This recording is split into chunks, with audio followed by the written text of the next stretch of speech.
bienvenue dans ce nouveau numéro de Check-up, votre magazine santé et bien-être. Au sommaire de ce nouveau numéro, du rire et de l'humour dans les hôpitaux, une action de solidarité proposée par une association yvelinoise. Nous découvrirons également une thérapie qui vient en aide aux malades du cancer, la proximologie. Mais tout d'abord, le premier sujet. Depuis 17 ans, l'association Mécénat Chirurgie Cardiaque permet aux enfants défavorisés malades du cœur de venir se faire opérer en France. Lors de leur séjour de 2 mois environ, juste après leur opération, ils sont suivis dans un centre pédiatrique yvelinois. Nous les avons suivis. Jonathan Villeman pour les images.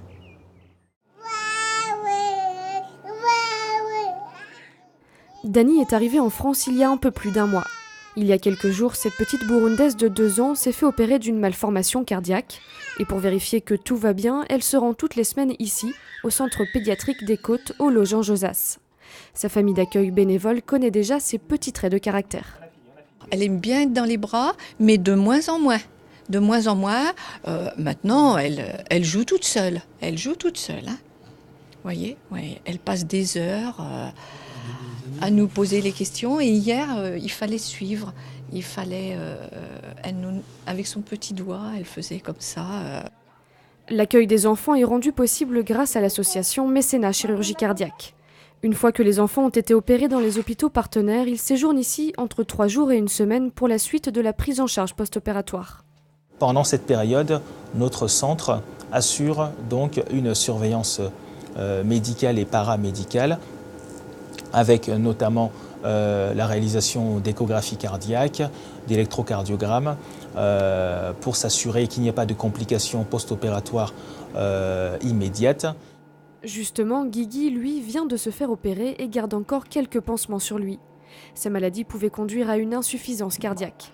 Aujourd'hui, il espère pouvoir chausser les crampons dès son retour chez lui au Congo. Je suis content parce que mes amis jouaient les ballons, moi je ne jouais pas les ballons. Maintenant, on m'a opéré, on dit qu'après je vais commencer à jouer les ballons. C'est ça, pour cela que je suis content. Oui, je vais être un footballeur. Chaque année, comme lui et Dani, environ 200 enfants de pays défavorisés viennent se faire opérer du cœur en France. Alors, pourquoi ils ne peuvent pas être soignés sur place ? Parce que manque d'argent, manque de technicité, manque de spécialistes, car la chirurgie cardiaque de l'enfant, c'est quand même une spécialité dans la spécialité. Pour donner un coup de pouce à l'association, chaque année, un tournoi de golf solidaire est organisé à Saint-Nom-la-Bretèche. Pour cette 17e édition du Trophée du Cœur, Danny Boone a accepté d'en être le parrain. C'est une histoire de coup de cœur et après de dire et d'espérer. Enfin après, après il faut être là, disponible pour aider l'association et mettre ma notoriété au service de la récolte de fonds, quoi. Voilà. Lors de ce Trophée du Cœur, les fonds récoltés vont permettre de sauver 11 enfants. Pour la prise en charge de chaque malade, Mécénat Chirurgie Cardiaque a besoin de 12 000 € en moyenne. Une somme qui serait 2 à 3 fois plus élevée sans l'association et ses familles d'accueil bénévoles. Engagée depuis plusieurs années, Josiane est déjà le 5e enfant que Cécile reçoit chez elle, et à chaque fois le même bonheur. On s'ouvre déjà simplement l'ouverture à une culture, à des pays, à aider un plus petit qui en a vraiment besoin, qui est condamné s'il reste chez lui. Donc on se sent utile. Retour au centre des Côtes avec Dani. Dans quelques semaines, elle repartira chez elle au Burundi. Là-bas, son médecin référent, formé par l'association, continuera à la suivre sur place. Quand ils partent, c'est tout. Après, on passe aux petits-enfants qui vont venir en vacances. Voilà, chaque chose, voilà, hein, ma chérie. Ouais. En 17 ans, l'association a déjà permis à plus de 2200 enfants de se faire opérer du cœur. Allez, à bientôt, messieurs, dames.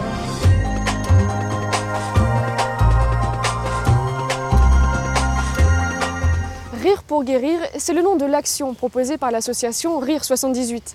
Une vingtaine d'artistes se produisent dans les hôpitaux du département pour y apporter leur joie et leur bonne humeur. Il y a quelques jours, nous avons rencontré le ventriloque Christian Gabriel et son singe Freddy. Ils sont venus à la rencontre des enfants malades de l'hôpital Mignot du Chesnay. Patrick, Jacques de Dixmude pour les images.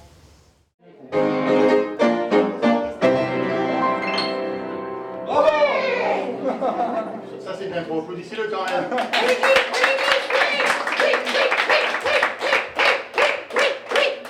Jamais l'un sans l'autre. Christian Gabriel et son singe Freddy se sont arrêtés il y a quelques jours à l'hôpital Mignot du Chesnay.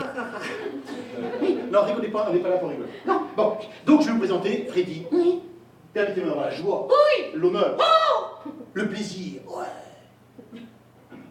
De vous présenter mon personnage que je vous demande d'applaudir, il est psychopathe. C'est Freddy. Oui, Freddy.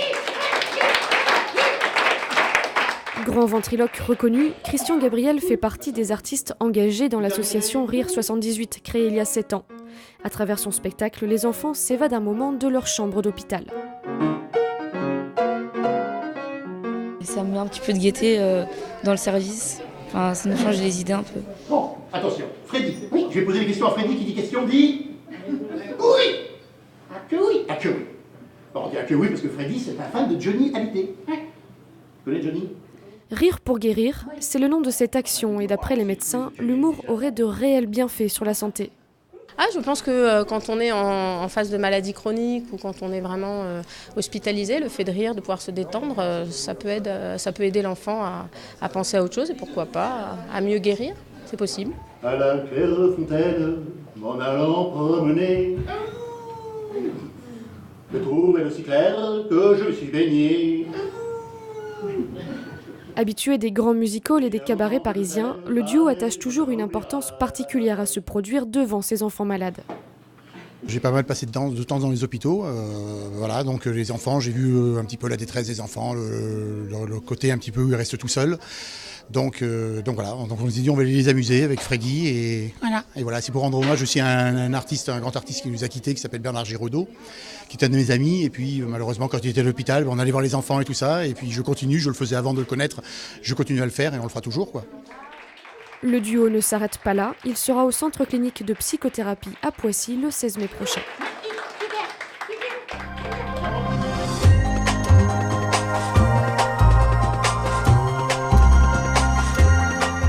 Les soins oncologiques de support, une thérapie assez méconnue en France.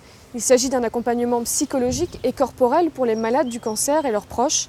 Nous avons rencontré un spécialiste yvelinois et leurs patients pour en savoir plus. Jonathan Willeman pour les images. Régulièrement, Pierre reçoit son thérapeute chez lui au Chesnay. Comment allez-vous aujourd'hui, monsieur Picouret? Écoutez, on va dire que ça va. Lorsqu'il apprend qu'il a un cancer de la prostate il y a 9 ans, ce dentiste aujourd'hui retraité continue à travailler jusqu'à son opération. Pour surmonter cette épreuve, il ressent le besoin de parler, d'échanger et d'être rassuré. Son médecin l'oriente alors vers ce thérapeute, expert en soins oncologiques de support. On reprend vie. On a parlé beaucoup et puis il m'a fait des massages quand j'étais trop stressé et trop tendu.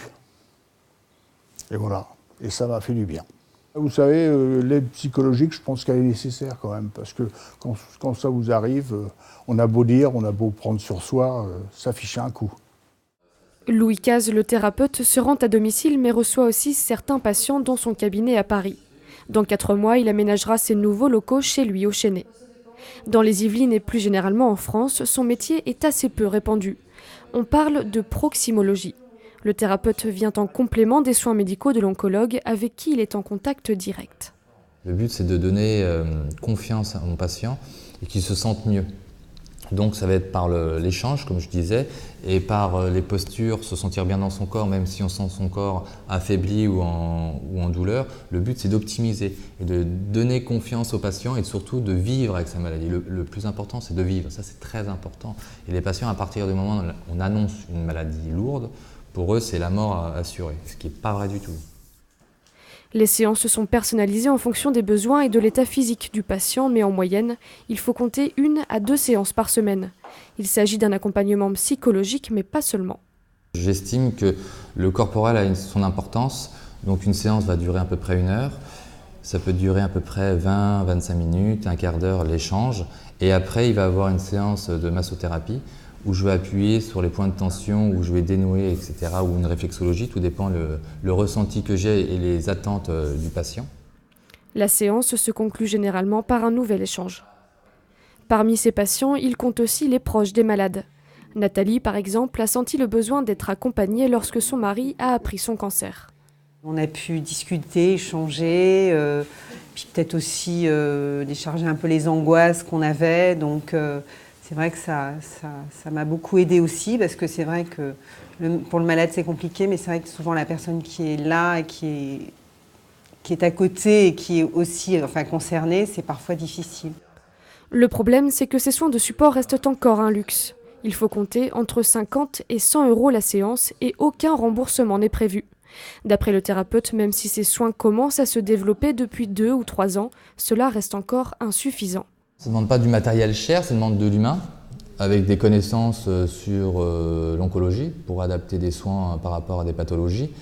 Et faut former les gens et il faut rémunérer les gens. Pour le moment, les proximologues exercent grâce aux bouches à oreille, mais aussi grâce aux praticiens et jeunes oncologues qui les recommandent. D'après le thérapeute, aujourd'hui, 60% des personnes atteintes du cancer ont déjà eu recours à des soins de support en complément de leur traitement principal.